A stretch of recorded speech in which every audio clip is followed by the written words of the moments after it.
A mulher trans é vista, né, e colocada num submundo, assim, no lado marginal. A gente senta num restaurante, dois homens negros, né, um restaurante romântico às vezes, e o atendimento não chega. É o sutil e no dia a dia, né, que então vai ferindo aos poucos, né. Os receios, né, do meu corpo na rua, eu entendo todas as vulnerabilidades que me atravessam, mas nunca tinha sido agredida de uma forma tão próxima de algo acontecer como foi nesse dia. Eu não sei nem dizer quantas vezes eu já sofri algum tipo de violência. Seja, por exemplo, ameaça de morte, até o bullying nosso de cada dia, né? Como eu te disse, eu saí de casa feliz. Eu tava indo ter minha primeira consulta, algo que eu sempre quis. A última vez que eu a vi foi no elevador, onde a gente se despediu. E o último contato foi minutos antes, quando ela me disse que estava no carro, a caminho de casa. Eu costumo dizer, em muitos lugares do mundo, inclusive, que não há democracia no Brasil enquanto o Estado brasileiro não responder quem mandou matar Marielle. Declaro promulgada o documento da liberdade, da dignidade, da democracia, da justiça social do Brasil.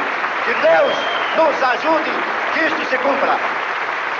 Em 1988, a Constituição brasileira foi promulgada para todos. Mas para nós, LGBTQI+, seus direitos parecem não existir. Esse bar, né, eles no domingo, isso eu me lembro, no domingo, eles botam aquelas máquinas de frango pra vender e tal. E daí então ele pegou uma barra de ferro dessas, da máquina de frango, e veio correndo atrás de mim pra me bater. Desde que eu comecei o meu canal, todo dia, pelo menos, eu tenho alguém fazendo comentários extremamente violentos, falando que eu não merecia viver, que eu era uma aberração da natureza. E começaram a falar, tipo, meu, eu vou te matar mesmo, sabe? Eu vou te matar, eu vou descobrir onde você mora, eu vou dar um tiro na sua cabeça. Aí, assim que eu entro na sala, a primeira direção de atitude, de contato que a psicóloga tem em direção a mim é uma transfobia. Tipo, por que você nasceu homem e quer virar mulher? Mesmo após a criminalização da homofobia, em 13 de junho de 2019, os índices de violência contra a população LGBTQI+, só aumentaram. E os nossos direitos, previstos na Constituição, continuam invisíveis. Meu namorado também é negro, cis. Então, quando a gente soma, né, essa somatória de gay e negro, em alguns estabelecimentos causa uma estranheza muito grande. Então, essa violência no sutil, né, no micro, que toda hora eles estão falando que aquele lugar não é pra nós. O metrô craudiado, assim, e veio um cara atrás de mim. Eu senti que ele não tava ali porque o metrô estava cheio. Ele tava mal intencionado ali, sabe? Ficou mexendo. Pela primeira vez, mesmo eu sabendo de todo o meu direito como mulher, como fazendo parte de uma sociedade, enfim, eu me vi intimidada, né? Então você se põe num lugar ali um pouco tenso, né? Eu já cheguei no portão perguntando pra minha amiga cadê a Marielle. E aí ela falou, sem muito rodeio, a Marielle morreu.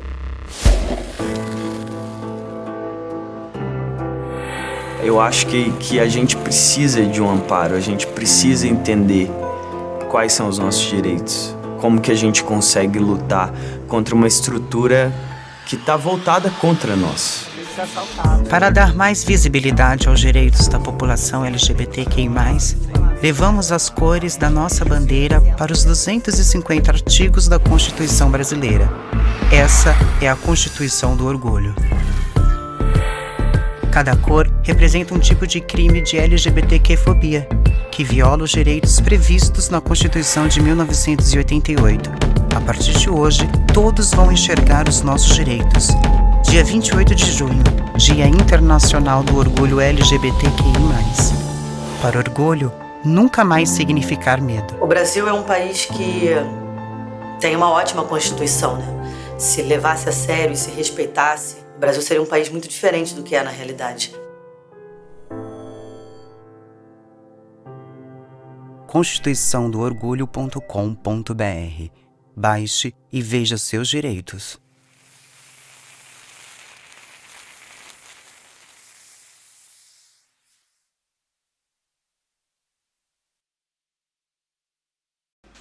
E aí, pessoal, tudo bem com vocês? Boa noite! Estamos aqui para mais uma live do canal Vida de Advogado, Rogério Gimenez, para quem não me conhece.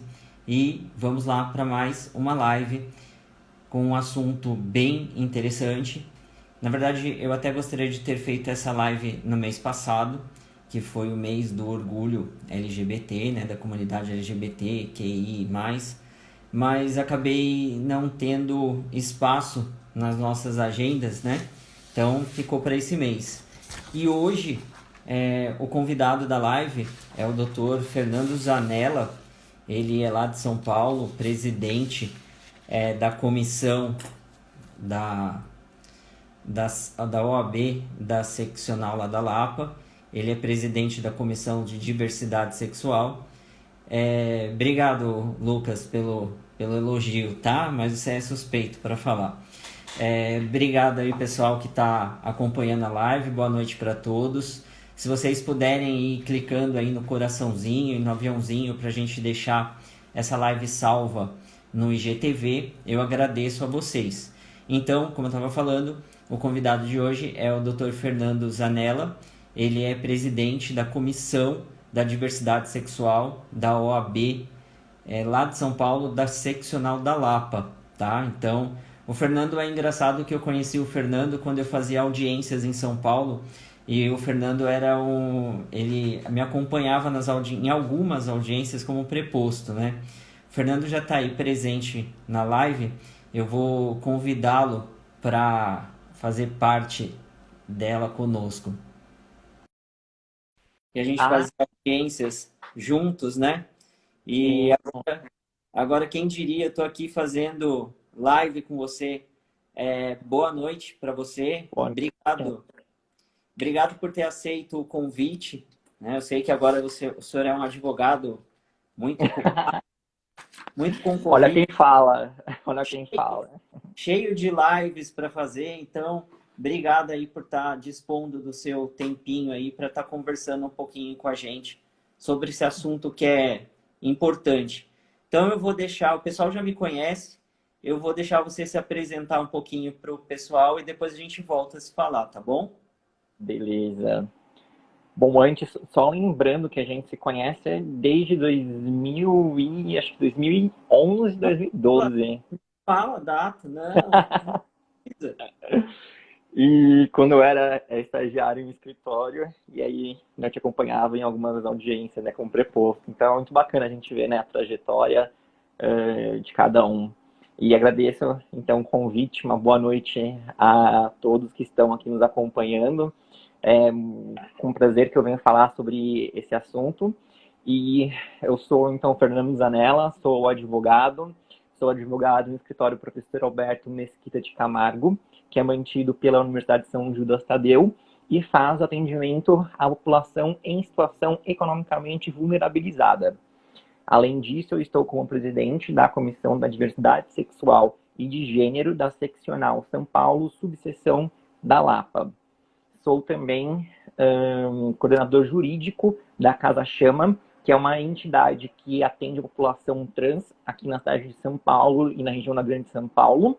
Ela foi fundada por pessoas trans e também por Cis Aliades. Eu sou o secretário jurídico do grupo de pesquisa e estudos do grupo de estudos e pesquisa Mediando. Sou coordenador do grupo de estudos em igualdade racial Esperança Garcia, do grupo de estudos em direito de família Rubens Limões de França. Tenho MBA em Direito Eletrônico, sou pós-graduando em Direito de Família e Sucessões, sou pós-graduando em Direito Homoafetivo e de Gênero. E é isso. Maravilha. Tem uma pessoa que entrou agora, ele estava perguntando aqui qual é o tema da live. A live é sobre a Constituição do Orgulho. Bom, daí fica aí com a gente até o final, se possível, para você saber um pouco mais sobre isso. E, Fernando, bacana, tipo, um currículo extenso aí.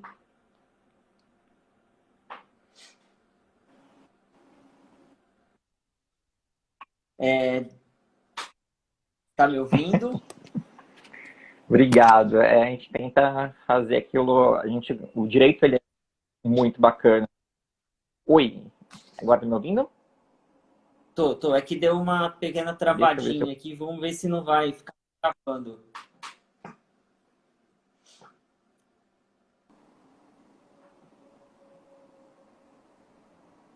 Foi? Oi, tô aqui. Ah, tá É bom. normal a live. É normal a live travar. Tipo, sempre trava. Quando não travar é porque, enfim. Oi, Paula. Achei que você não fosse acompanhar aqui. Ô, Fernando, me diz uma coisa. Você estava falando que você é presidente de uma comissão de diversidade sexual junto à OAB. É, Isso. eu queria que você explicasse para a gente um pouquinho qual é a importância de existir uma comissão de diversidade sexual e, enfim, qual é a importância? Bom, em um primeiro momento, nós temos agora um destaque muito maior à população LGBTQIA+. Então, ou seja, a diversidade, e nem precisamos falar sobre as letras exatamente, é que a exposição das letras é justamente serve para uma visibilidade. E aí sempre há aqueles comentários, nossa, cada vez vai aumentar mais. E realmente, porque o sexo, a sexualidade e o gênero, eles são muito diversos. E quando você, como nós, ainda estamos estudando sobre isso, as pessoas, elas não estão estudando sobre isso, outras pessoas estão, e a maioria não, realmente elas não entendem o porquê de tantas letras, mas é justamente para trazer a visibilidade. E aí o problema, e eu considero inclusive mais fácil, é de justamente explicar aquilo que é o contrário, que é o padrão. Né? Então, quando a gente fala sobre orientação sexual, aquilo que seria o padrão heteronormativo. Então, seria dentre aquela pessoa que se reconhece, né, como um homem e a pessoa que se reconhece como uma mulher, e aí possuem o sexo biológico definido por diversos critérios, não somente pela genitália e pelos cromossomos, até porque nós temos pessoas que têm variações, inclusive, elas podem ter cromossomos XX e podem ter por fora, né, a aparência de uma genitália feminina, mas dentro pode, por exemplo, ter um ovário e um testículo, que são as pessoas intersexo, e aí existem inúmeras variações. Enfim, então o estudo sobre justamente sobre esses espectros da sexualidade e gênero estão cada vez maiores. E, em decorrência disso, nós temos conseguido a declaração de diversos direitos. Né, direitos que já estão prescritos na Constituição, e aí por isso que veio a Constituição do Orgulho, e quando nós implementamos uma comissão da diversidade sexual e de gênero, junto a, seja a OAB federal, OAB seccional, OAB subseções, nós conseguimos trazer justamente para a advocacia esse questionamento, esse direcionamento e informação, principalmente. Inclusive poder utilizar da advocacia, utilizar da força da OAB, para que justamente a gente assegure esses direitos que infelizmente são violados e violados constantemente. Então, a importância se encontra justamente aí. Dado que a advocacia, por ser ainda considerada como uma profissão mais conservadora, ela ainda e ainda resiste a diversas temáticas que são discutidas cada vez mais pela nossa sociedade. E aí eu posso te falar, como por exemplo, esse mês em específico, além de... Desculpa, esse mês não.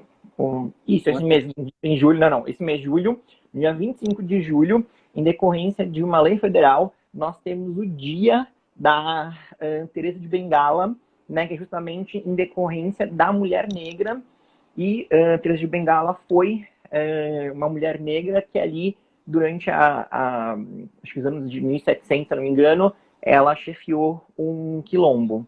E no dia 25 é para se falar sobre a mulher afro-latino-americana e a mulher afro-caribenha. E justamente houve uma postagem da OAB, acho que foi seccional São Paulo, não, da Federal, numa página do Facebook, e muitos advogados ficaram questionando o porquê de uma live que falava sobre os desafios da mulher negra na advocacia. Né? Ainda nem sei se acabou realmente acontecendo essa live, mas sei que foi tomado para frente, né? Agora não lembro exatamente da data, acho que ainda vai acontecer, se eu não me engano. E aí vieram diversos comentários como, isso é segregação, isso não deveria ser tratado assim, somos todos iguais e assim por diante. Então, realmente, a advocacia ela é resistente a diversas discussões, inclusive discutir sobre a possibilidade, né, da diversidade sexual e de gênero, né, trazer isso para que a gente tenha uma esfera muito mais humanizada dentro da advocacia, né, que saiba lidar, inclusive, com seus próprios clientes, que vão ser os clientes mais variados possíveis e os tratem com dignidade. Eu quis entrar um pouco nesse sentido, dessas perguntas em relação à existência dessa comissão e se essas comissões também existem em outras seccionais ou se só em São Paulo, por exemplo. Aqui em Itu eu sei que tem. Mas por que eu quis fazer essas perguntas? Justamente para tentar explicar para as pessoas qual é a importância dessa comissão e por que a OAB abre esse espaço e que não é um negócio isolado. Por exemplo, eu falo isso por quê? Porque aqui mesmo na página do Vida de Advogado, no mês do orgulho, lá no dia do orgulho, eu fiz uma postagem em homenagem ao público, assim como várias OABs também fizeram, e assim como eu faço também em outros dias, e eu recebi uma chuva de, eu posso até dizer de ofensa, sabe? De pessoas que se sentiram incomodadas, de pessoas que falaram que iam deixar de curtir a página porque eu estava querendo enfiar isso goela abaixo das pessoas, que eu estava querendo fazer militância, que eu estava querendo que a página era tão legal, tão divertida, e que se eu fosse começar a abordar muito esse assunto, que eles iam sair da página. Enfim, que saiam. Eu prefiro que não tenha pessoas assim. Mas, enfim, eu quis fazer essa pergunta para você para mostrar que é normal isso na OAB, que todas as comissões, todas as seccionais, desculpa, elas possuem uma comissão. Tem uma comissão de diversidade na seccional da Lapa, na seccional de Santo Amaro, na seccional de Santana. Aqui na seccional de São Paulo... Voltou? Voltou, tá normal, pode ir. Obrigado. Então, a seccional de São Paulo, ela hoje, né, tem a gestão presidida pela Marina Ganzaroli e vice-presidida pela Priscila Sanches. E dentre as subseções, que são mais de 200, nós temos diversas subseções, inclusive no interior, que possuem, sim, comissões. Aí não dá para a gente falar necessariamente só em comissões que são ditas como unicamente, então, com essa nomenclatura de comissão de diversidade sexual e de gênero. Se entendeu que essa seria uma nomenclatura melhor, pelo menos assim também a forma como a própria Comissão Federal, porque antes, né, das seccionais, né, seccional São Paulo, seccional Tocantins, como por exemplo que o presidente é o Landry, com quem eu fiz uma live há tempos atrás, e na OAB Minas Gerais seccional, Minas Gerais, o presidente é o Alexandre Bahia, que é um autor super reconhecido dentre, tanto não só da temática, né, de direito da diversidade sexual e de gênero, mas também de direito processual civil, de direito constitucional, né, um grande autor. Então, a gente tem diversas, nos estados, né, que são mais ou menos a divisão das seccionais, nós temos sim comissões para abordar esse assunto, só que quando a gente entra mais para o estado e a gente vê quanto que realmente mais para o interior, acho que parece, há essa negativa em receber uma comissão desse assunto. E muitas vezes, e isso realmente veio como um dos assuntos que essa gestão da Comissão da Diversidade Sexual e de Gênero trouxe muito forte, porque a vice-presidente, ela não é daqui de São Paulo, a Priscila, ela é de Barretos. Então, às quintas-feiras, pelo Instagram da seccional, é feito café com diversidade, às 17 horas. E nesse café, não sei há quanto tempo tem sido realizado, mas sempre são convidados 2 presidentes de subseções diferentes daqui de São Paulo. Então, são vários do interior daqui de São Paulo que são convidados para falarem, inclusive, sobre o que enfrentam, né, de dificuldade. Porque um dos papéis também das comissões é verificar como que a população tem acesso justamente aos seus direitos. Então, não só ficar discutindo academicamente, né, sobre diversos assuntos e levando isso para a advocacia, mas também a OAB tem o seu papel ali de ajudar a população, né, como sendo justamente esse vigilante da legislação. Então, a gente tem sim uma comissão federal e quem presidiu pela primeira vez foi a Maria Berenice Dias.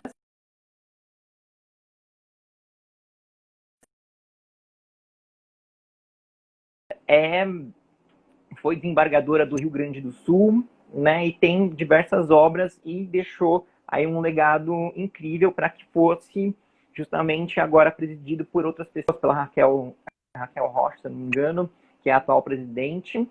E, enfim, então a gente tem diversas, em todas as seccionais, na federal, não em todas, aqui em São Paulo. Oi, Fernando. Olá. Olá. A live não caiu, só você que desconectou. Eu desconectei você e te chamei de volta. Mais fácil. Okay. Que daí eu não perco a live. Mas assim, você estava falando justamente sobre as atividades desenvolvidas pela Comissão de Diversidade Sexual. Então, eu queria te perguntar quais são essas atividades e quais são os temas mais abordados pela comissão atualmente? Bom, os temas, em verdade, assim, as comissões, elas não têm um regimento geral, vamos dizer, federal, que delimite ou limite justamente a atuação das comissões. Elas são mais realmente delimitadas de acordo com a própria temática, aquilo que ela se propõe. A Comissão da Diversidade Sexual e de Gênero, ela é uma comissão que deve estar mais próxima de todos, né, e das pessoas, inclusive.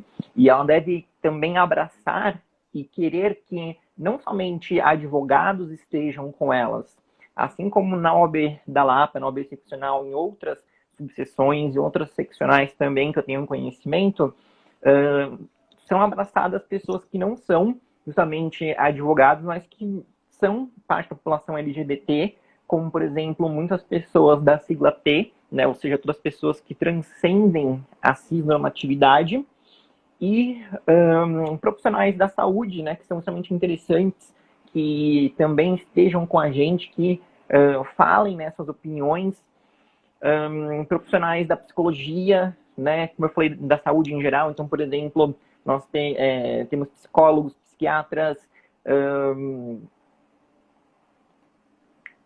endócrinos, né, diversas especialidades que também a gente possa conversar e possa discutir. Hoje, acredito que as temáticas, e pelo menos o que a gente tenta focar na OAB da Lapa, é justamente sobre a população trans, que é a população que é mais vulnerabilizada, né, em todos os aspectos, em todos os recortes, mesmo quando a pessoa trans ela tem mais destaque, ela ainda sofre um preconceito gigantesco, né, para alcançar qualquer lugar, e então é por isso que elas precisam ter esse destaque. Então, acredito que realmente são as questões mais voltadas à população trans que estão sendo discutidas neste momento. Entendi. E para quem quiser acompanhar o trabalho da Comissão de Diversidade, quais são os canais que as pessoas podem estar acompanhando o trabalho de vocês? Então, nós temos tanto o Facebook, temos Instagram, temos LinkedIn, Twitter, né? Só procurar pela Comissão da Diversidade Sexual e de Gênero da OAB Lapa, mas especificamente aqui no Insta, a gente sempre abrevia, né? Comissão, então, cdsg.oablapa, que é o nosso usuário aqui no Twitter, e vocês podem acompanhar. E o Diversidade, a OABSP, que é o da Comissão da Seccional, também podem acompanhar, bem como das demais seccionais e das demais subseções também. Entendi. Você mandou para mim, e eu até gostaria que você falasse um pouquinho sobre uma, não sei se eu vou falar o nome certo, o webinar sobre a primeira semana de direitos das crianças e adolescentes LGBT, etc e tal. Um pouquinho mais sobre isso, que está sendo realizado, inclusive, pela OAB, né? Inclusive, nesse momento também Fala um está pouquinho pra acontecendo gente. painéis. Muito obrigado. A doutora Andréia Zago, uma querida amiga profissional maravilhosa, colocou aqui. E você aqui na nossa live. E justamente esse projeto, né, do webinar que é realizado pela Comissão Seccional aqui de São Paulo, ele se divide em diversos dias, na verdade, todos esses dias da semana, né, até sexta-feira em diversos horários. Então é bom darem uma olhada, porque tem dias que são alternados, por exemplo, geralmente às 14 e 19, né, mas discutem diversos assuntos relacionados à população trans, a população LGBTQIA+, em geral. Como, por exemplo, hoje, justamente agora nesse painel que está acontecendo, está falando sobre as medidas, né, socioeducativas aplicadas e também sobre o racismo, né, que uma das pessoas que está conduzindo é o Dr. Pedro Henrique, que é o vice-presidente da subseção de Santana e também é coordenador de um dos núcleos da subseção da seccional, da OAB seccional. Então, tem diversos assuntos relacionados ao acolhimento dessas crianças, à aplicação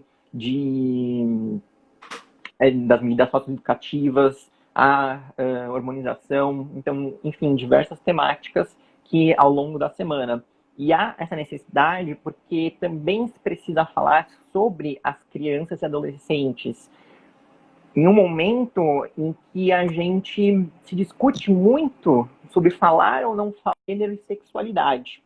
Só nesse período da pandemia, o STF, através de 3 ADPFs, já entendeu como inconstitucional 3 leis municipais que vedavam o ensino de assuntos relacionados à ideologia de gênero. Que, na verdade, essa expressão é uma falácia, não existe ideologia de gênero, não existe um processo doutrinador que se quer fazer nas escolas com ninguém. Discutir sexualidade não é discutir sexo, não é apologia ao sexo, ninguém quer que as crianças e adolescentes pratiquem sexo, ninguém vai ficar lá falando façam sexo, não tem nada a ver com isso. Na verdade, é justamente mostrar para aquelas crianças que, o afeto não é somente entre uma pessoa de sexos opostos, ou então uma pessoa que se identifica, né, o seu gênero com o seu sexo biológico, é justamente falar que o afeto vem da diversidade e ele pode nascer justamente dessa questão de vários espectros dentro da orientação sexual e da identidade de gênero. Então, acho que esse é um dos assuntos muito importantes, até porque, né, isso eu falo mesmo como um local de fala meu, ou seja, como uma vivência minha, enquanto você não sabe o que é, você não sabe o que você é. Então, enquanto você não sabe o que, por exemplo, é uma pessoa que tem uma orientação sexual afetiva que não é a heteronormativa, e que isso é ok, né, e que isso é um direito seu ser assim, isso é natural, não é uma opção.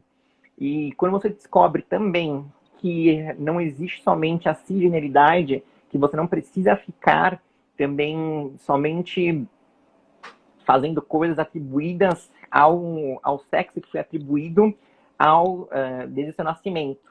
Então, não é feito um exame, quando é feito a certidão de nascido vivo, e ali é assinalado dentre, né, justamente menino ou menina, após o parto, não há um estudo onde se realmente vai verificar o sexo biológico em sua integralidade da criança, fazer todos os estudos necessários, né? Na verdade, em um primeiro momento, uma verificação somente da genitália externa, né? Então, verifica se há uma vagina ou um pênis, e assim se fala se é menino ou menina, que é uma das coisas que mais se pergunta. É menina ou menina? É aquilo que for ser, né? Na verdade, nenhum nem outro, ou um ou outro, enfim, diversas condições. Então é importante a gente levar a informação. Ninguém quer chegar uma criança de 3 anos e começar a falar com assuntos tão complexos. Mas o afeto, acima de tudo, ele deve ser entendido como de todas as pessoas. Né? Existem muitos relatos e justamente de que crianças elas não nascem, né, com esse preconceito, com esse ódio, né, seja pela orientação sexual ou identidade de gênero. Isso vem, né, de estereótipos que são reproduzidos, né, que são passados pela família, pela sociedade e que é visto em todos os lugares, filmes, séries, enfim, tudo que se é consumido hoje no mundo, porque é partido sempre de um ponto onde a gente tem ali a cisnormatividade e a heteronormatividade sendo produtora de todo o conteúdo. Então, quando a gente tem justamente esse conteúdo voltado somente a essa segmentação, você não tem como se reconhecer dentre essa multiplicidade, né? E aí a gente vai, infelizmente, acabar muitas vezes conflitando com a seara religiosa, justamente porque não há uma concordância de que cada um possa viver de sua forma. Né? Não há problema, pelo menos na minha visão, não há um problema qual fé você pratica, ou então a ausência de fé, a ausência de crença sua. Você pode conviver comigo e eu acho muito bacana discutir também sobre isso. Assim como também, se você pratica em seus momentos, você não precisa me forçar a ser como você é. Só que isso é uma característica histórica, né? E ainda hoje se perpetua, né? Do necessitar doutrinar a pessoa. E aí a gente pode voltar desde as origens do Brasil, quando Portugal veio aqui pela primeira vez, e aí a gente já teve justamente a questão dos jesuítas tentando forçar a conversão, né, justamente ali. E a gente tem isso ainda, né, muito embutido nas pessoas, que a gente precisa que todo mundo siga os nossos mesmos entendimentos, que a gente não consiga viver com uma pessoa que não entende o mesmo que nós. E na verdade não é isso, na verdade a diferença justamente é o que é bacana, é o que é legal, é justamente o que move também o mundo, para ele não ser totalmente tão, vamos dizer, fordista, né? Todo mundo ser tão máquina, ser tão igual, ser tão parecido, ser tão uníssono, né? Ser plural é justamente poder ser diversas coisas ao mesmo tempo, e não ser só uma coisa. Né? A verdade é essa, é você ser aquilo que você quiser ser. E é importante, eu acho importante essa discussão, sim, com as crianças, para que elas cresçam com outra visão, para que não aconteça o que aconteceu com a Paula aqui, por exemplo, que ela falou um pouquinho enquanto você estava falando, que a família dela fala para ela que ela tem que se decidir o que ela quer ser, porque ela sendo desse jeito, no caso bissexual, a família dela entende que isso é uma putaria e que ela tem que se resolver porque isso é uma putaria, né? Tipo, então, a mentalidade, né? Então, eu acho importante isso justamente para que crianças no futuro, quando se deparem com uma situação dessa, não tenham a mesma conduta que os pais da Paula têm com ela, por exemplo, né? Exato. Porque aquela coisa, você gosta de doce ou de salgado? Eu gosto de doce e salgado. E qual é o problema? Né? Um dia eu quero mais doce, outro dia eu quero mais salgado, outro dia eu quero misturar e comer o doce com salgado junto, e daí? Não tem nada demais, né? E tem dia que eu não quero nenhum nem outro. Então, né, justamente tem que ser respeitada a minha vontade. Ótimo, perfeito. Exatamente.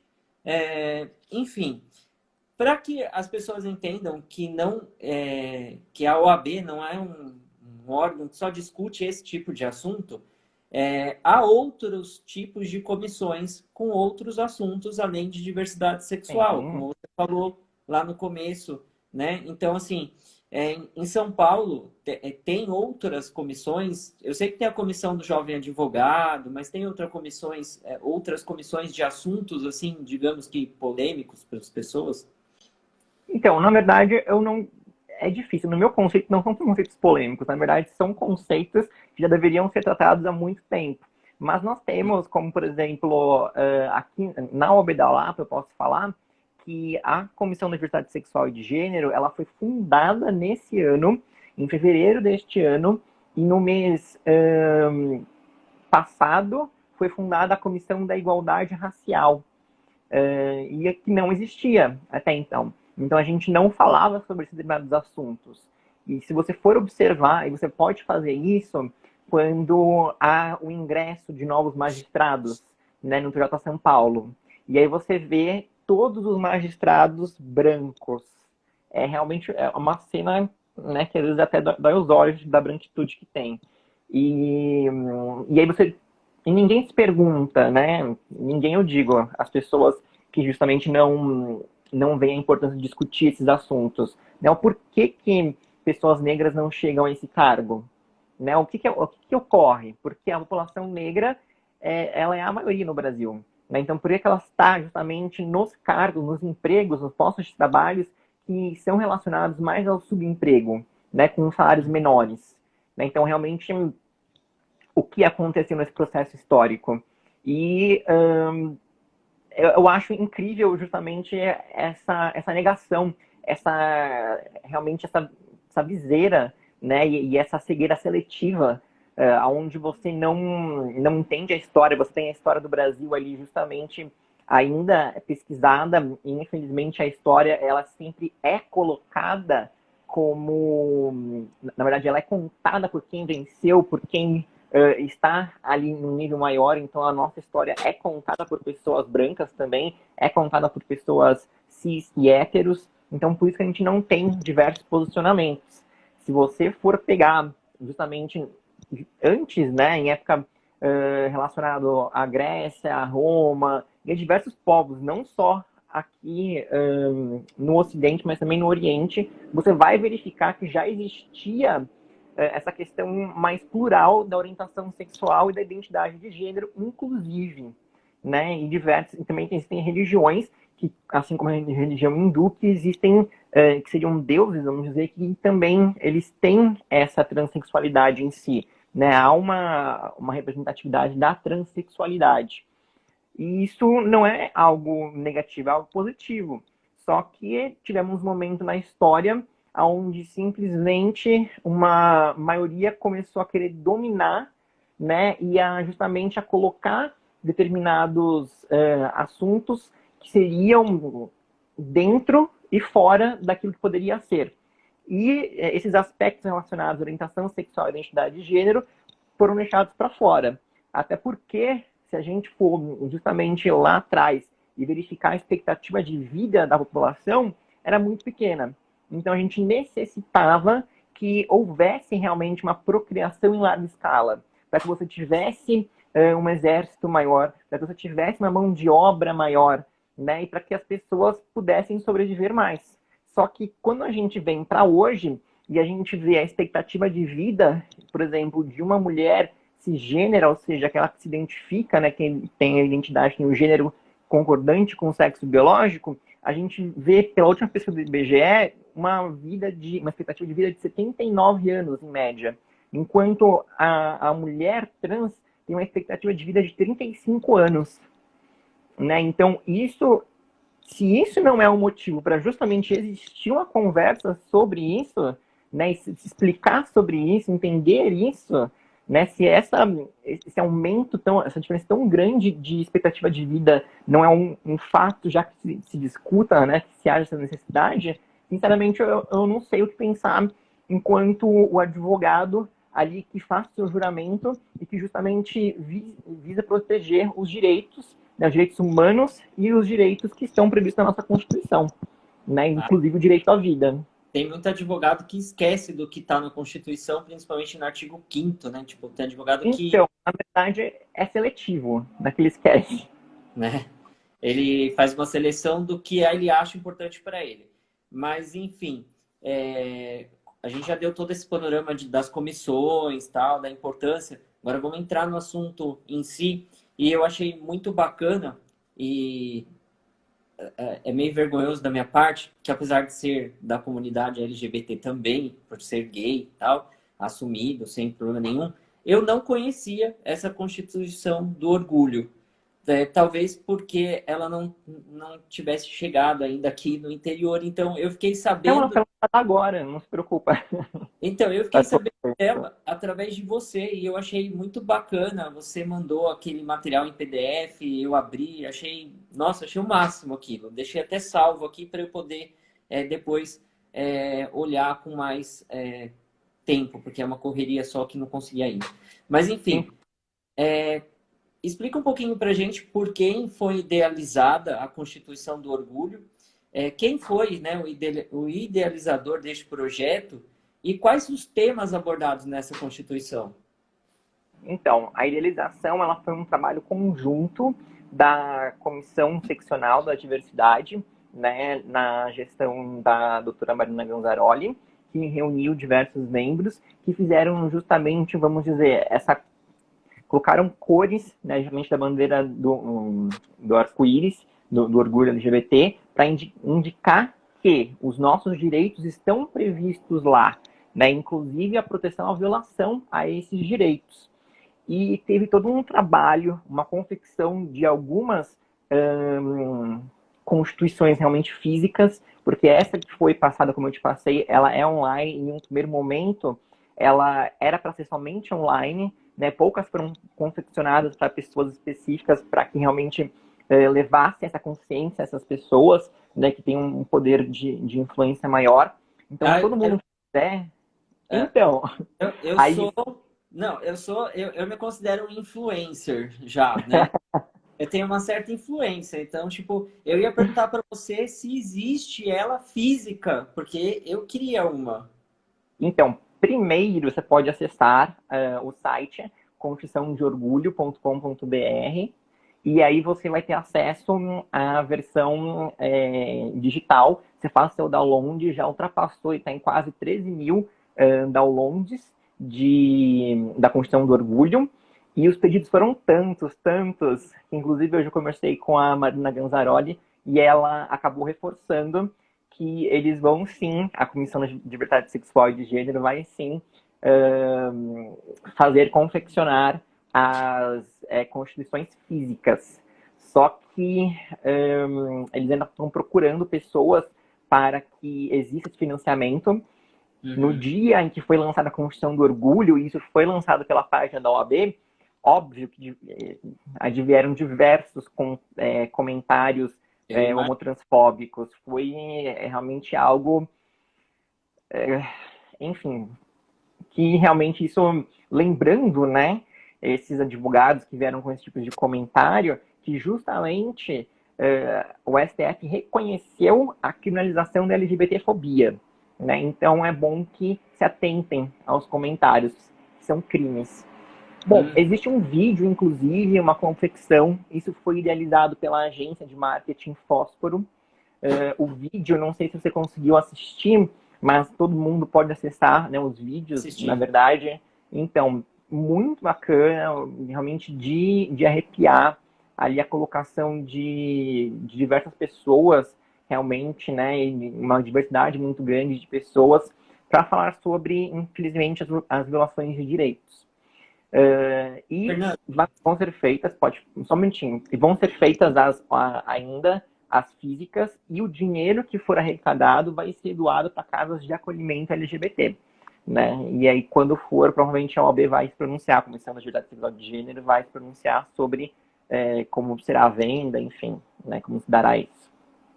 Maravilha. Desculpa te interromper, mas às vezes eu interrompo, porque senão, se eu não interrompo na hora, depois foge o tema e eu acabo esquecendo. Não tem problema. O que eu ia te pedir é, depois que a gente terminar essa live, ou amanhã, tanto faz, você me manda esse vídeo novamente, porque o vídeo eu não cheguei a deixar salvo. E depois eu vou pegar essa live e vou editar ela e colocar no YouTube. Então eu vou colocar o vídeo junto com ela, para o pessoal poder ter conhecimento. Isto é, se for possível, né? Não sei se pode. Eu vou conversar com a Marina e ver se existe essa permissão.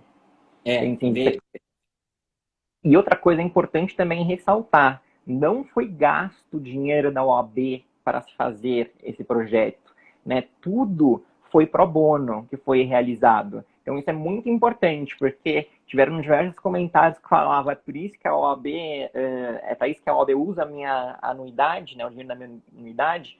Não, não é para isso, porque não está sendo utilizado. O que foi gasto são pessoas, né, que de boa vontade, de boa fé, justamente apoiam esses projetos. Então eu fico sossegado com relação a isso, é uma coisa que preocupa. Um monte de gente hipócrita, porque às vezes a pessoa que falou isso não está com a anuidade em dia, né? Porque tem vários advogados que nem isso, né, mantém. Enfim, e por qual motivo resolveram criar essa Constituição neste sentido? Dividir isso em um único documento? Para ficar mais fácil o acesso? Como que foi isso? Não, na verdade, qual que é a problemática que a gente tem? E temos a problemática desde sempre, né? Desde que o Brasil, enfim, foi chamado de Brasil. Infelizmente, por mais que nós sejamos uma república federativa, por mais que nós sejamos um Estado democrático e social, que justamente a própria Constituição, em seus primeiros artigos, logo garante dignidade da pessoa humana, princípio à vedação à discriminação, diversos direitos, a população LGBT, ela não tem, né, poderes, os chefes dos poderes executivo, seja nos poderes municipais, estaduais, ou principalmente na presidência da República, e também não tem uma maioria nos próprios legislativos. Isso faz com que não haja realmente essa declaração dos direitos, até porque a gente tem que ficar redizendo as coisas, né? Por mais que nós tenhamos cláusulas genéricas, abertas, onde a gente possa fazer uma interpretação simples em decorrência de fatos, mesmo que são apresentados, mas não. No Brasil a gente tem essa tradição da civil law, a gente tem essa necessidade de legislar, de estar escrito na lei, e quando são afetos a direitos relacionados à população LGBTI, nós temos o contrário. Nós temos justamente os poderes legislativos, principalmente, contrários, né, e muitas vezes com projetos que visam diminuir, né, ou seja, nem os direitos que já existem na Constituição vão poder, vamos dizer assim, ser existentes, porque são leis em que pese, né, serem até mesmo de competência, a matéria seja de competência da Constituição da União, os próprios poderes legislativos dos outros entes, eles acabam querendo legislar sobre o assunto, como eu comentei sobre as ADPFs, que o Supremo julgou e entendeu que aquelas leis municipais não poderiam falar sobre os assuntos afetos às matrizes, né, curriculares, diretrizes curriculares ali do ensino.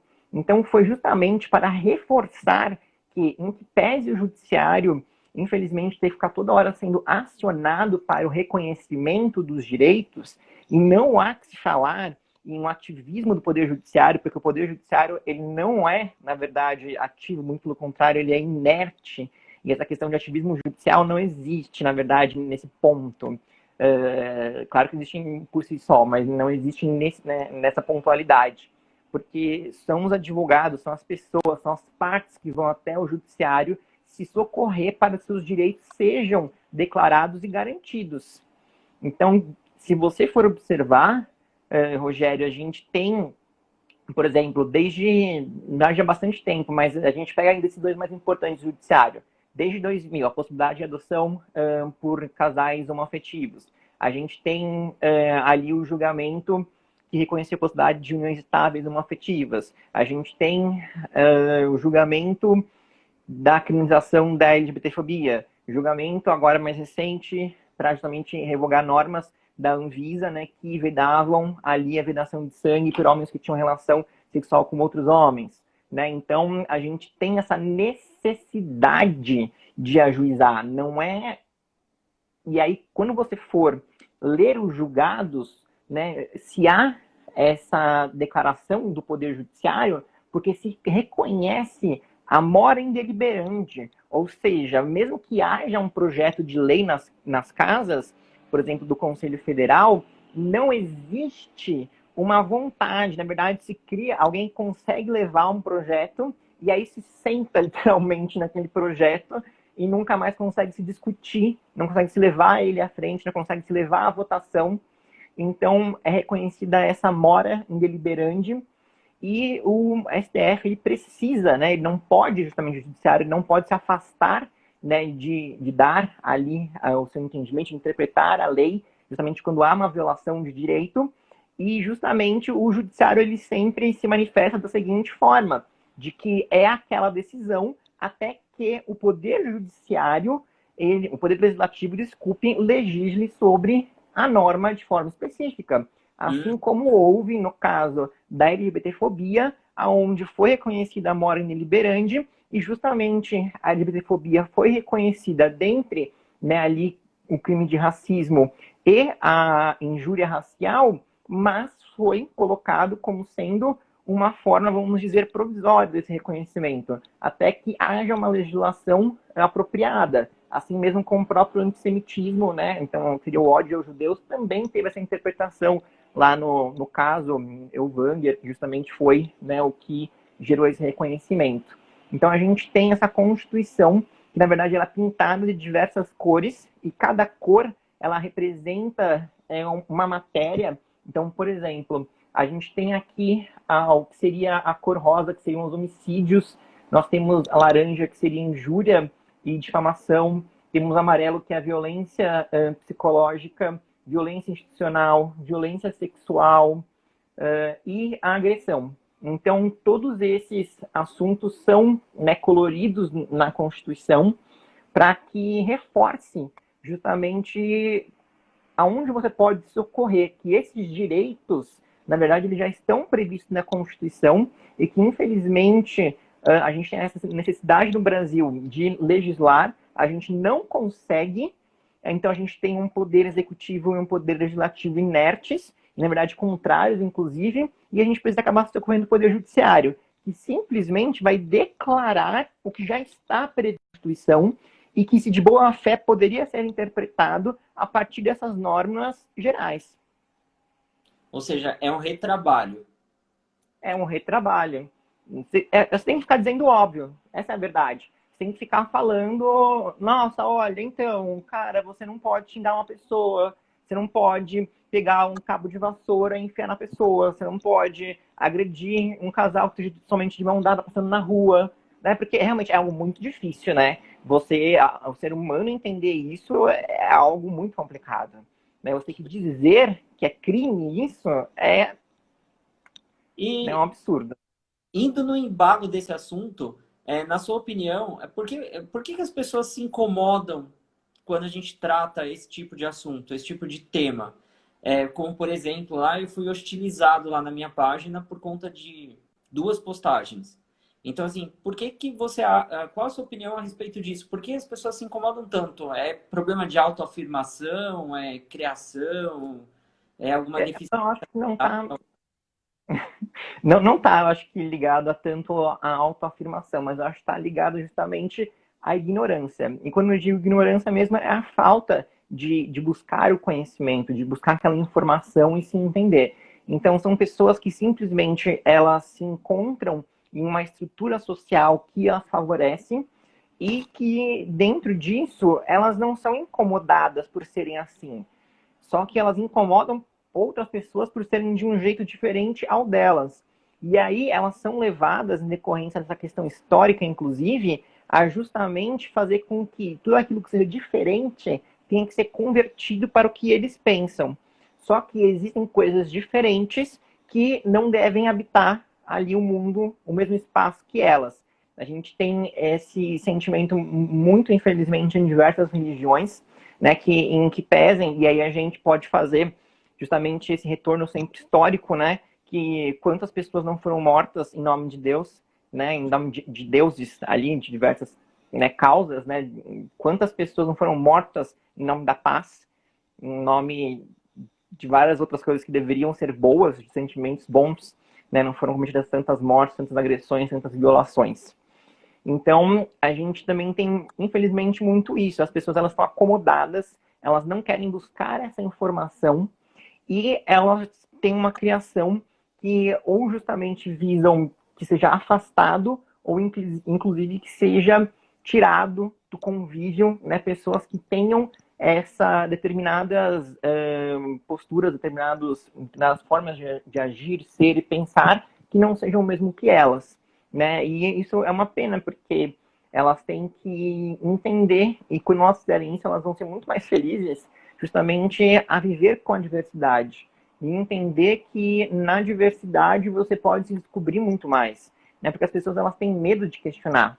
E justamente quando elas falam sobre opção sexual, a pessoa heterossexual, ela tem medo de se questionar. A pessoa cisgênero, ela tem medo de se questionar. Então, você pode, heterossexual e cisgênero, falar, pera, mas o que é orientação sexual? Ah, é assim? Ah, as pessoas, elas sentem assim? Poxa, eu acho que eu não sinto assim. Eu acho que realmente eu sou heterossexual. Ok, ótimo, beleza. Mas tem outras pessoas que não são, né? Então, se você se entende cisgênero e hétero, ótimo. Mas vamos entender que os outros não são. E que isso é uma questão e uma razão de ser, né? De como você é. Não é uma opção, não é que simplesmente você acorda um dia e fala, nossa, agora eu vou ser gay. Nossa, agora não sei o quê. Na verdade, como eu disse, o que muitas vezes acontece é o descobrimento daquilo que você é, justamente pela ausência de informação.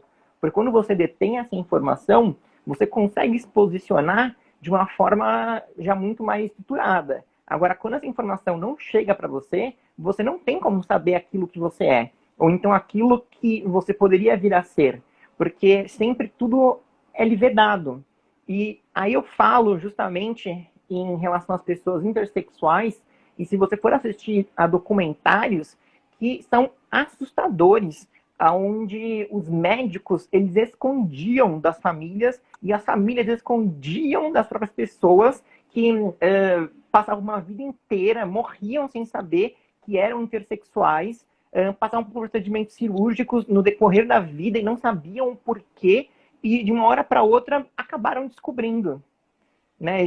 Teve um documentário que foi veiculado pela GNT há já um bom tempo, que justamente fala sobre pessoas intersexuais e mostra um caso de uma mãe que, através de um útero de substituição, ou seja, vamos dizer assim, uma barriga solidária, né? Houve ali a gestação e houve o nascimento da criança com saúde. Contudo, a mãe, que na verdade ela iria adotar, né? Ela então seria a genitora, a mãe, né? Registralmente, ela não conseguiu ter acesso ao filho. E ela começou a entender onde está meu filho, né? Ele não está aqui, né? Onde todos os outros crianças recém-nascidos estão. E ela começou a procurar, e foi achar ele na...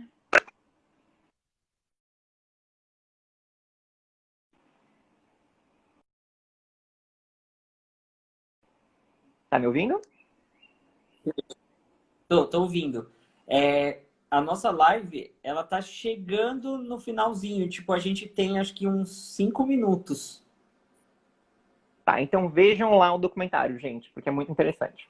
Tá. Então fica aí justamente para vocês procurarem. Beleza. E me diz uma coisa que eu acho que é importante também. Como que as pessoas LGBT, da comunidade LGBT, elas fazem para buscar os direitos que ela tem? Qual o caminho que elas podem se utilizar para isso? Bom, nós temos uma transfobia e uma LGBTfobia de forma geral, né? Tanto relacionada à orientação sexual quanto à identidade de gênero, nas instituições que seriam afetas da segurança pública. Então, polícia civil e polícia militar.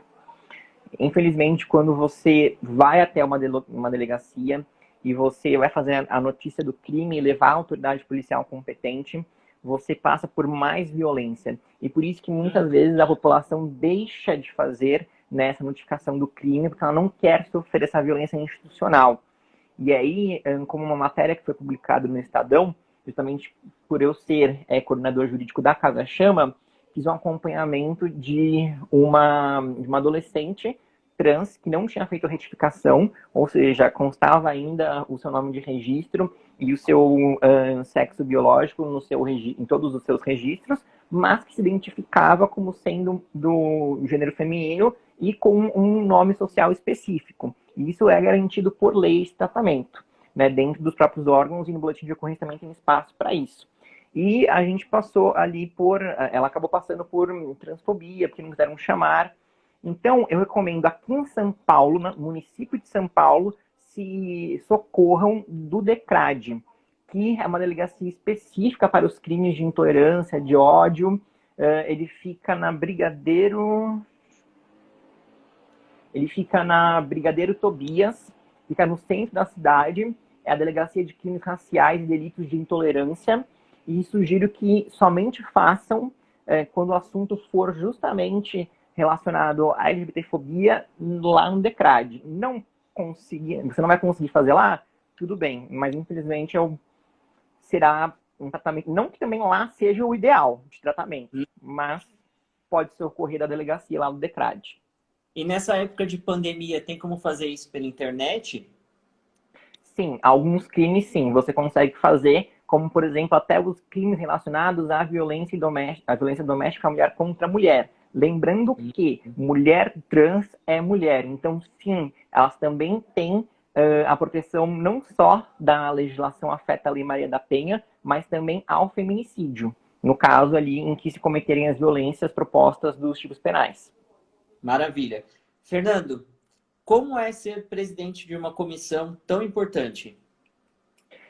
Exaustivo, mas satisfatório. Quando a gente tem muitas demandas e temos que estudar muito para presidir justamente uma comissão, porque a gente tem que estar justamente à frente, temos que estar conduzindo as demais pessoas. E aí eu falo, né, como outras pessoas que estão aqui na nossa live, que são presidentes de comissões ou já foram, a qual eu tive a honra de vice-presidir comissões em que ela era a presidente. A gente acaba... Tá me ouvindo?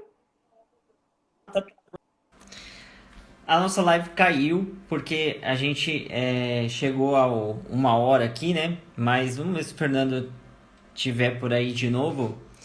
Eu vou... Ah lá, o Fernando entrou, né? Tipo...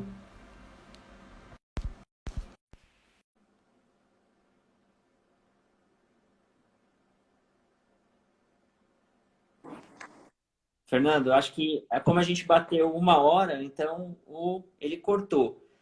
Mas assim, agora a gente tem mais 1 hora, né? Mas você... Mas, assim... Pessoal também que nos acompanha. Você tem as suas obrigações, eu também, o pessoal também aí, né? Então, assim, para não ficar ruim, continua aí falando, que você estava falando, sobre ser presidente de uma comissão tão importante, né? E quais são os seus planos para o futuro, né? O que você pretende à frente dessa comissão? Até quando vai o seu mandado? Pode ser reeleito?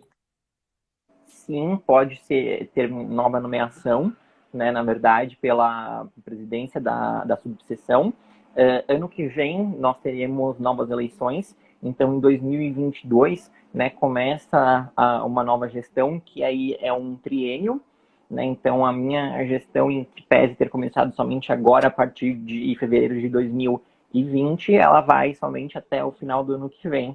Ou então, pode ser que eu seja nomeado novamente, pode ser que a minha comissão seja continuada ou descontinuada. Isso vai depender mesmo da diretoria que vai assumir a subseção, né? Escolher quais são as comissões que eles vão instaurar e quem serão as pessoas que estiverem à frente.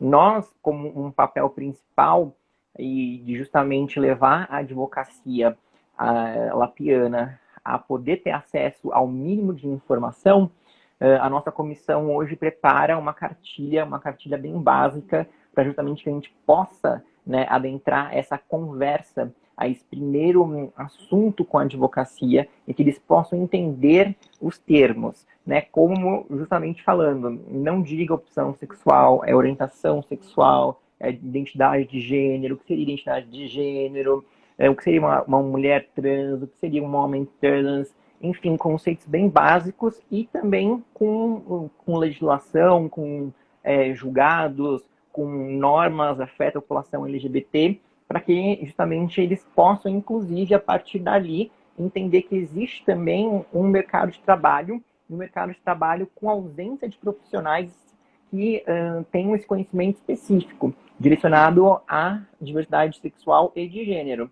Então, também é um novo ramo do trabalho da advocacia. É uma advocacia mais especializada para esses direitos e que justamente traga um tratamento, né, um acolhimento digno, né, que não seja um advogado que não saiba tratar a pessoa que está ali na frente dele. Ele pode fazer o melhor trabalho possível, mas se a pessoa não se sentir acolhida, ela não se sentir bem com o atendimento, porque a pessoa não sabe tratá-la pelo nome social, não sabe tratá-la pelo gênero correto, enfim, ela não vai, né, fechar o negócio e é mais uma coisa que você perde. Então, o nosso trabalho começa por aí e a gente tem sempre o intuito de fazer esse acolhimento, como a própria Comissão da Diversidade da Lapa tem, também auxiliado a Casa Chama. A gente, por exemplo, nesse período de pandemia, conseguimos a arrecadação de quase 500 máscaras para distribuição para a população trans.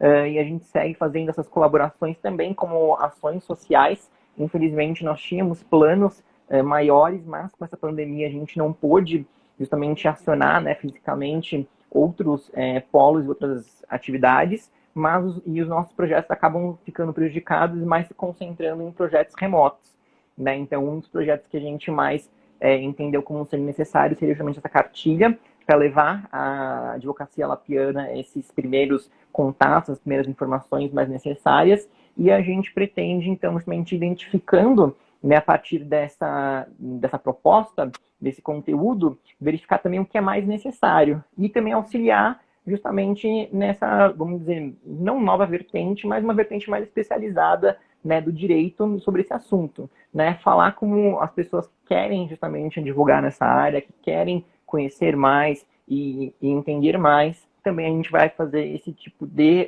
promoção de material. E é isso. Falando nisso, eu vou fazer aqui uma propaganda. Tem uma pós-graduação. Tá me ouvindo? Sim. Estou ouvindo.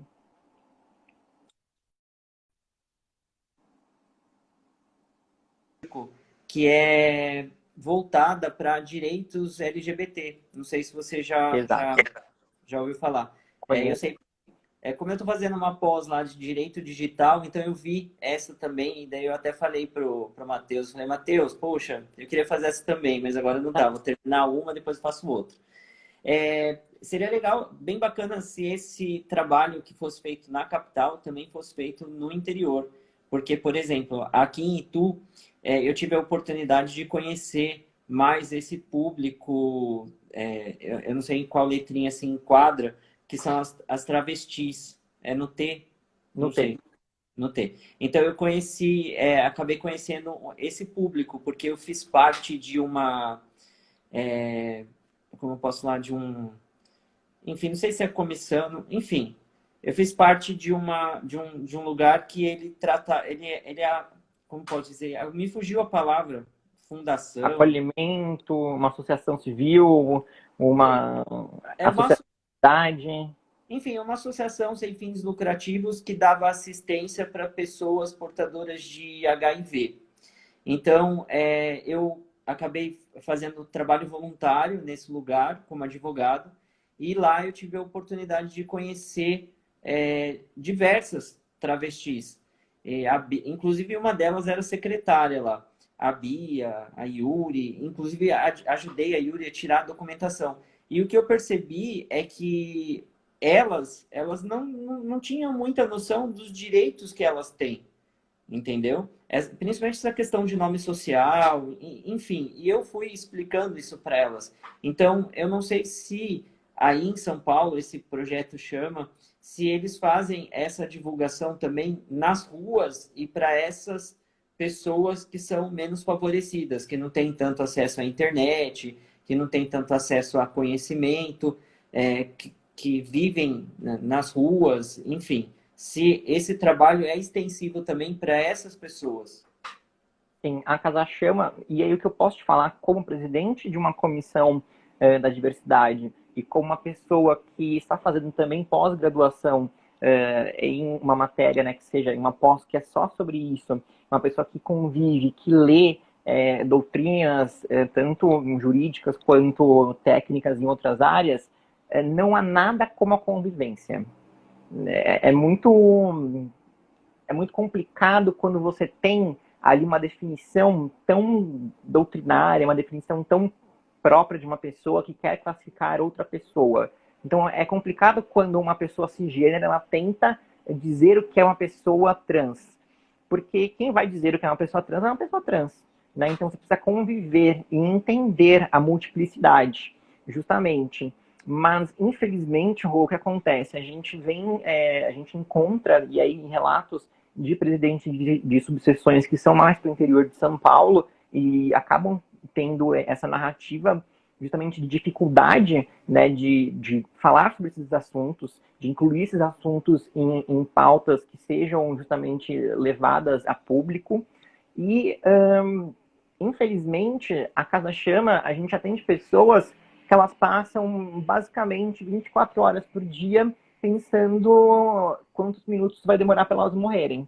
Porque, literalmente, a cada minuto é uma vitória, a cada dia acordado é uma vitória. E a cabeça dessas pessoas, infelizmente, acaba funcionando dessa forma, porque é uma luta muito básica por sobrevivência. Então, quando você acaba falando sobre política, você fala assim, nossa, mas né, o Bolsonaro você não pode apoiar. Ele fala, mas eu vou apoiar quem? Quem que apoiou a população trans de rua? Que governo federal que, né, se levantou justamente para fazer algum tipo de trabalho, algum tipo de legislação, né, qualquer afirmação, pelo menos né, ir publicamente e se afirmar a favor né, de serviços desse tipo? Nenhum. Então, por que eu vou ficar discutindo o governo federal, vou ficar discutindo outras questões? Eu não consigo carregar meus documentos, eu sou uma pessoa nômade, os meus documentos muitas vezes são roubados, eu perco.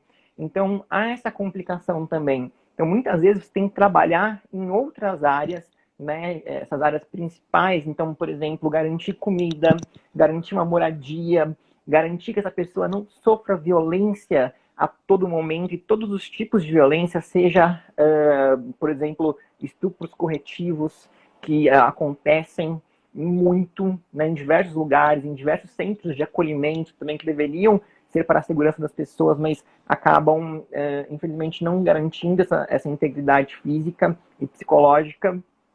Então, existem assuntos muito mais íntimos ainda a serem tratados, e assuntos estes que ainda são discutidos e ainda são feitas ações aqui na capital, né? Quiçá, então, em lugares que talvez não tenham tanto acesso quanto aqui na capital. Mas com relação a essa questão da informação, informar a população, a gente tem, sim, trabalhos relacionados a isso. A Casa Chama, ela faz, e só tem um núcleo específico para retificação do registro civil de nascimento ou então de casamento, e a gente consegue, através de pessoas que fazem doações, a gente consegue promover a retificação, porque não adianta nada. Na verdade, a cisgeneridade, ela usa e abusa de diversas técnicas, diversas ferramentas e instrumentos para inviabilizar até mesmo o exercício já garantido do direito da população LGBT. E o que eu quero falar exatamente sobre isso? Por exemplo, você pega a possibilidade, então, o reconhecimento finalmente, através do STF, de que, independente de cirurgia, independente de tratamento hormonal, independente de qualquer laudo psicológico, a pessoa, ela simplesmente indo lá e se autodeclarando, ela pode fazer o registro, né, fazer a retificação do prenome e do gênero. É assim? Não, não é assim. Por quê? Porque você precisa de diversas certidões, de diversos documentos, e aqui, principalmente na capital, você precisa de duas certidões, mas não são duas, né? Seriam 11 certidões, porque específicas que eu tô falando, porque tem mais certidões ainda, várias outras, né? Mas algumas você consegue simplesmente tirar pela internet, né? Fazer a requisição de forma gratuita.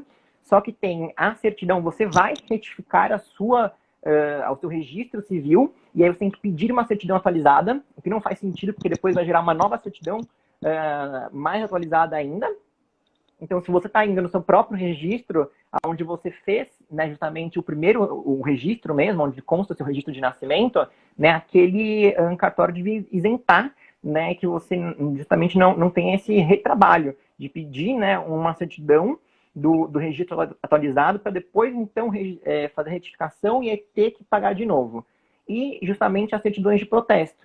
E aqui em São Paulo nós temos 10 cartórios de protestos, né, e a gente tem que pegar a certidão de cada um deles.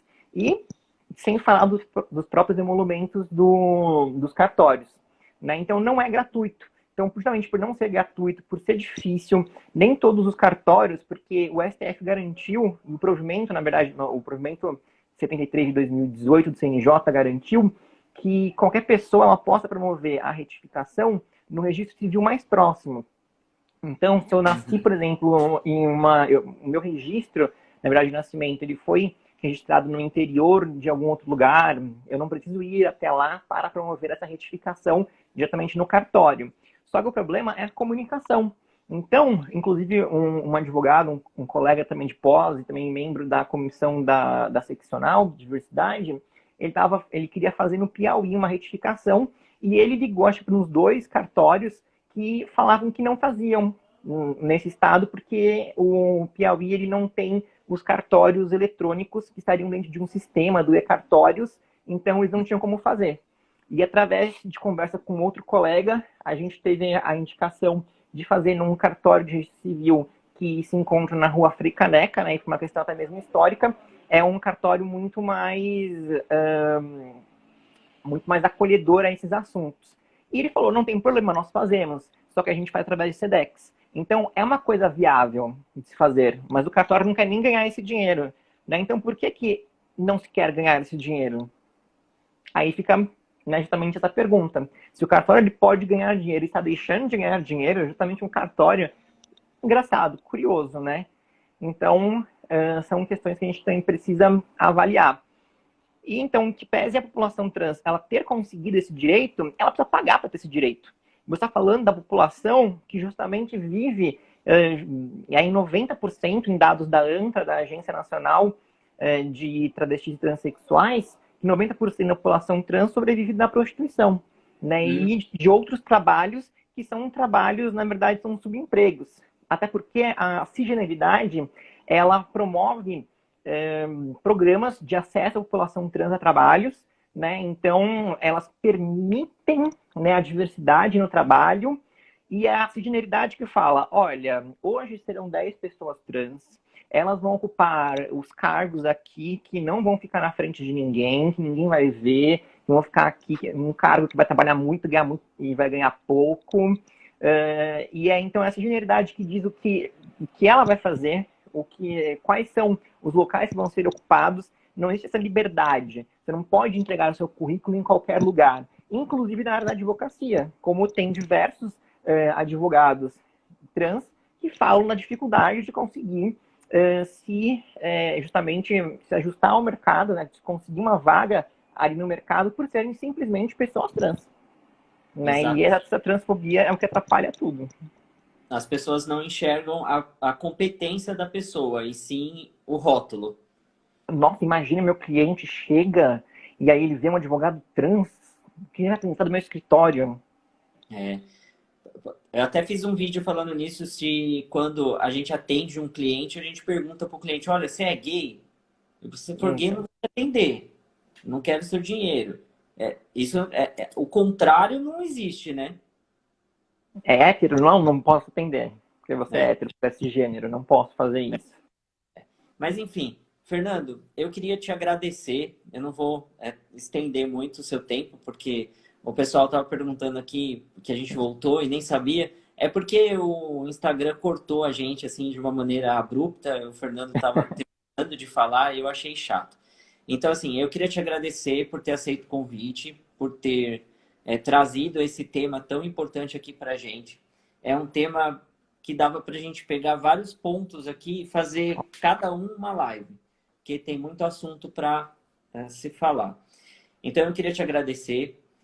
Se você tiver algum material que você queira que eu divulgue, tanto na página como no site, porque o Vida de Advogado também tem um site. Inclusive, eu pedi você uma matéria, né, para colocar lá. E vai sair, vai sair. Então, beleza. Mas se você quiser, o espaço está aberto para que você divulgue também, tá bom? E eu não ligo se eu vou perder curtida ou não, porque eu acho que quando que a gente tem que se afirmar, a gente tem que ter uma posição. Não dá para ficar em cima do muro, tipo, eu não vou fazer isso porque eu vou desagradar não. Então, enfim, o que você precisar, o Vida de Advogado está aí à sua disposição. E eu queria que, para encerrar, você deixasse aí uma mensagem para o pessoal que está acompanhando a live ou que vai assistir depois, e para o pessoal do Vida de Advogado também, e se despeça aí da galera. Tá bom. Rô, muito obrigado pelo convite. Eu fico à disposição também, coloco a minha comissão também à disposição da Vida de Advogado para a gente poder, enfim, fazer outros trabalhos. Vou entregar o meu artigo para você publicar algum dia e não dou uma data. Agradeço também a todos que nos acompanharam aí nas 3 lives e quem me ouviram até agora, porque eu falo super pouco, né? Então, nem me ouviram muito. Mas a mensagem que eu queria passar é que a gente não consegue reconhecer os privilégios que nós temos, né, que de forma histórica a gente ocupa. Então é importante a gente fazer essa reflexão, né? Quais são os meus direitos? Como que eu consigo exercê-los? E será que eu consigo exercê-los mais do que outras pessoas? E a partir do momento em que você começa a reconhecer os seus privilégios, você vai entender que outras pessoas, elas simplesmente, não é que elas não têm privilégios, elas nem conseguem exercer os direitos que elas têm. Né? Então não é uma questão de dar ou não privilégios, é uma questão de reconhecer direitos que existem e não podem ser exercidos. E quanto mais privilégio você tem, mais responsabilidade social você também tem. Maravilha. Você pode justamente utilizar os seus privilégios para fazer que as outras pessoas que não têm esses direitos, né, consigam exerçam esses direitos. Então fica a reflexão. Maravilha. Fernando, muito obrigado. Boa noite aí para você. Não esquece de pedir autorização lá para eu poder colocar aquele vídeo. Pode deixar. Tá? Porque daí ia ficar bem bacana colocar o vídeo aqui, ou no comecinho, ou no final, enfim. Depois eu vou pegar essa segunda parte e juntar com a outra e fazer tudo um vídeo só para colocar no YouTube. E eu gostaria muito de colocar esse vídeo junto também. Tá bom? Perfeito, pode deixar. Então, boa noite aí para você. Muito obrigado. E até a próxima. Até. Muito obrigado, gente. Boa noite a todos.